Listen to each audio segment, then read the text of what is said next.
روزے میں ہمیں کن چیزوں سے احتیاط کرنی چاہیے؟ دودھ پلانے والی اور حاملہ عورت سے اللہ تعالیٰ نے روزہ معاف کر دیا ہے۔ اگر وہ سٹیبل رہ سکتی ہے تو اس کو چاہیے کہ وہ روزہ اپنا کنٹینیو رکھے۔ میاں بیوی روزے کی حالت میں جمع کر لیتے ہیں، اگر اللہ نہ کرے کوئی میاں بیوی اس طرح کر لیتے ہیں روزے کی حالت میں، تو ایک تو ان کا روزہ ٹوٹ جائے گا، نمبر 2 ان کے اوپر جو کفارہ ہوگا وہ 60 روزے مسلسل رکھنے ہوں، اور اگر وہ 60 روزے نہیں رکھ سکتے تو پھر 60 مساکین کو کھانا کھلانا ہوگا۔ شوگر کا پیشنٹ ہے نا، وہ روزہ رکھ لے، اگر شوگر کا پیشنٹ، تو یہ ایسے ہے کہ وہ بندہ خودکشی کر رہا ہے۔ والد نے اس کو کہہ دیا کہ روزہ نہ رکھے، تو اس کو چاہیے کہ وہ فدیہ دے دے۔ اس کا فدیہ کیا ہے، کس طرح دیا جا سکتا ہے؟ جو فدیہ نا اس موجودہ دور میں وہ 330 روپے کسی نے نکالا ہے، کسی نے 320، ایک روزے کا۔ میرے آقا صلی اللہ علیہ وسلم نے فرمایا جس نے رمضان پایا اور پانے کے بعد بھی اپنی بخشش نہ کروا سکا تو بدبخت ہے وہ بندہ۔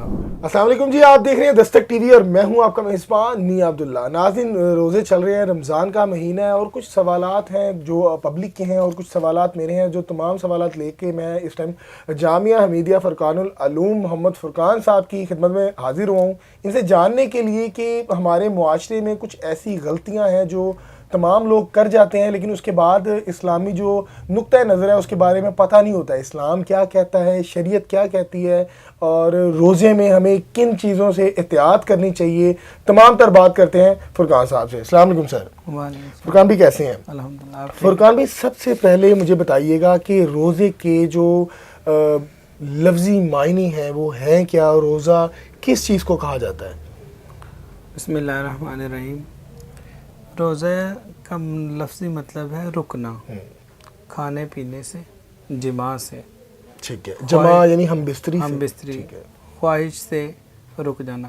قرآن پاک میں اللہ تعالیٰ فرماتا ہے یا ایھا الذین آمنوا کتب علیکم الصیام کما کتب علی الذین من قبلکم لعلکم تتقون۔ اے ایمان والو، تم پر روزے فرض کیے گئے، تم سے پہلے بھی قوموں پر فرض کیے گئے۔ روزہ فرض کیوں کیا گیا؟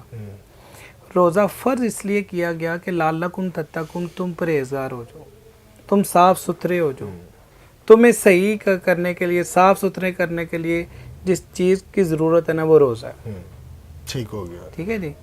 روزے کا مطلب ہوا رکنا، کھانے پینے سے رک جانا، خواہش سے رک جانا، یہ جی روزے کا مطلب۔ فرقان بھی اگر روزہ رکھا ہے میں نے، تو جو میری ہے تحقیق اس کے مطابق کہ ہم نے بھوک پیاس کاٹنی ہے اپنے رب کے لیے، اس کی خوشنودی حاصل کرنے کے لیے، اگر اس روزے کی حالت میں میری نظر کسی غیر محرم میں پڑ جاتی ہے اور وہ بے لباس ہے اور وہ میرے سامنے سے گزر رہی ہے، تو کیا اس کا میرے روزے پہ کوئی اثر ہوگا؟ بالکل جی ہوگا۔ امام غزالی رحمۃ اللہ تعالیٰ علیہ احیاء العلوم ان کی کتاب ہے، اور ہمارے بزرگ فرماتے ہیں کہ روزے کی 3 کیٹیگری ہیں۔ ایک ہے عام بندے کا روزہ، ایک ہے خاص بندے کا روزہ، اور ایک ہے اخص الاخواص کا روزہ۔ عام بندے کا روزہ صرف کھانے پینے سے اور خواہش سے رکنا، جبکہ خاص بندے کا جو روزہ ہے نا، اس کے کان کا بھی روزہ ہے، آنکھ کا بھی روزہ ہے، زبان کا بھی روزہ ہے، اس کی سوچوں کا بھی روزہ ہے، اس کے خیالوں کا بھی روزہ ہے۔ جو خاص بندے کا روزہ ہے اس نے اپنے جسم کے سارے اعضاؤں کو بھی گناہوں سے بچانا ہے، اور اس سے اوپر والا سٹیپ ہے اخص الخواص، ایسے بندے جو اللہ تعالیٰ کا قرب چاہتے ہیں۔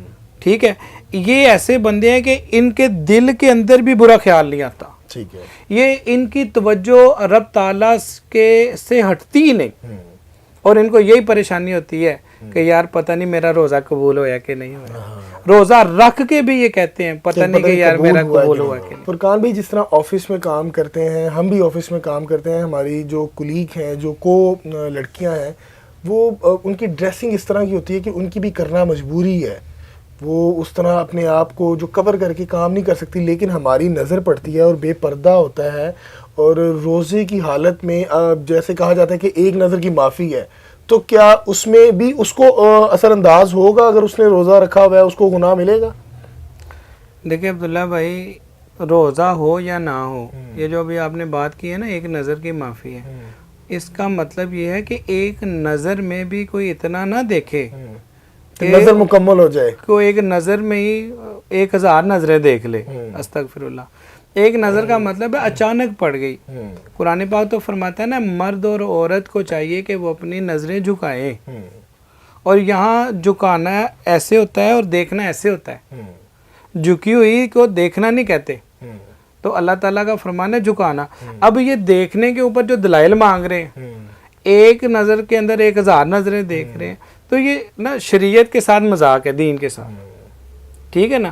اس سے روزے کی جو نورانیت ہے نا وہ قائم نہیں ہوگی, بندے کے دل کے اندر خشیت الہی نہیں آئے گی. بالکل.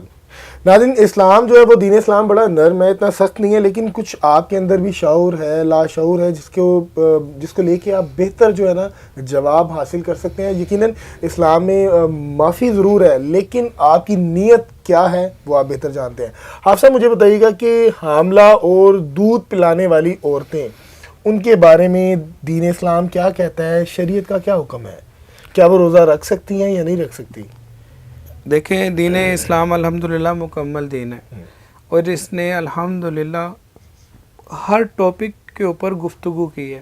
ایسے بندے جو بھی پیدا نہیں ہوئے, جب وہ پیدا ہوں گے اور ان کے مسائل بنیں گے, شریعت نے ان کا بھی پیدا ہونے سے پہلے جواب دے دیا ہوگا. الحمدللہ دین مکمل الحمدللہ دین ہے.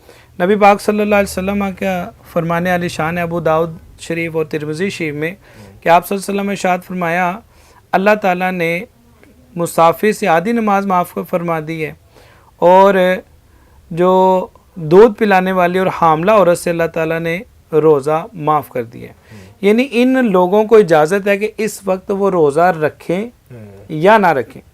اب ہمارے ایک بزرگ ہیں حضرت شیخ عبدالحق محدث دہلوی رحمۃ اللہ تعالیٰ علیہ, آپ فرماتے ہیں دودھ پلانے والی اور حاملہ عورت کو روزہ نہ رکھنے کی رخصت صرف اس صورت میں ہے کہ وہ بچہ یا خود کو اس روزے کی وجہ سے اگر نقصان ہو اس کی صحت کو یا بچے کو, تو وہ روزہ نہ رکھے.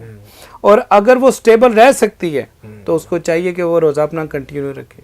اسی طرح حاملہ, کہ اگر اس کی وہ طبیعت جو شاش بشاش رہے گی تو وہ اپنے لیے روزہ رکھے, اپنے معالج سے وہ کنسلٹ کرے, جس طرح وہ اس کو مشورہ دے کہ تم روزہ رکھو, اس کا طبیب ڈاکٹر جو اس کو تجویز کرے. جس طرح کے جو شوگر کا پیشنٹ ہے نا وہ روزہ رکھ لے, اگر شوگر کا پیشنٹ, تو یہ ایسے ہے کہ وہ بندہ خودکشی کر رہا ہے. بالکل, کیونکہ شوگر ہے, ڈائبٹیز کا بھی اب معالج نے اس کو کہہ دیا کہ روزہ نہ رکھے, تو اس کو چاہیے کہ وہ فدیہ دے دے, کسی اور کو رکھوا دے. اس کا فدیہ کیا ہے, کس طرح دیا جا سکتا ہے؟ جیسے ہماری بوڑھی خواتین مائیں ہیں, ان کو ڈائبٹیز ہے, وہ بلڈ پریشر ہے, وہ روزہ نہیں رکھ سکتی, اس کا کیا ہے؟ دیکھیں, شریعت نے اس کا بھی ہمیں الحمدللہ نا حل بتایا. جو فدیہ نا اس موجودہ دور میں وہ 330 روپے کسی نے نکالا ہے, کسی نے 320, ایک روزے کا. وہ اس کو 30 روزوں کے ساتھ ضرب دے کے نا اتنے اپنے روزوں کا فدیہ اور دے. کچھ ایسی ہماری مائیں بہنیں بھی ہیں, ملکی حالات بھی آپ کے سامنے ہیں, کوئی اتنا نہیں افورڈ کرتا, وہ کیا کرے؟ اسلام اس کے بارے میں کیا کہتا ہے؟